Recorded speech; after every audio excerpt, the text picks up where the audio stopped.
ఎగ్స్తో జున్ను తయారు చేసుకోవడానికి కావాల్సిన పదార్థాలు చూద్దాం. పాలు 1 గ్లాసు 250 ml, బెల్లం 1 చిన్న గ్లాసు, ఒక 3 eggs, కావాలంటే 4 eggs వేసుకోవచ్చు, కొంచెం మిరియాల పొడి, పాలు పచ్చివే కాచినవి కాదు. ఒక గిన్నెలో ఇలా పాలు పోసుకొని దానిలో ఎగ్స్ వేసుకొని బాగా గిల్లకొట్టాలి.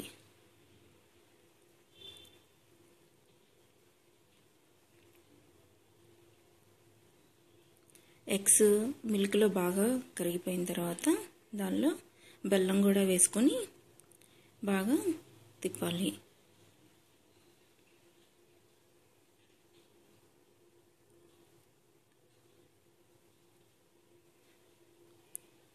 బెల్లం కూడా వేసి బాగా కరిగే వరకు కొంచెం ఇలాగా తిప్పుతూ ఉండాలి. తర్వాత ఒక ఇడ్లీ పాత్రలో కొంచెం వాటర్ పోసుకొని 1 గ్లాస్ ఆర్ 2 గ్లాసెస్ పోసుకొని దానిపైన ఒక చిన్న ప్లేట్ని పెట్టాలి.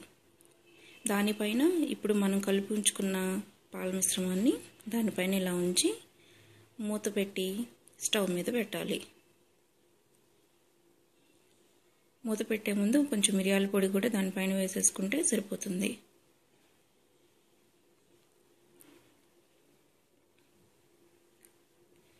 ఒక 25 to 30 minutes ఇలాగా ఉడికించుకున్న తర్వాత జున్ను రెడీ అయిపోతుంది. ఇలా రెడీ అయిన జున్నుని సర్వింగ్ బౌల్లో తీసుకుని మనం సర్వ్ చేసుకుంటే బాగుంటుంది. చాలా టేస్ట్గా ఉంటుంది ఇది.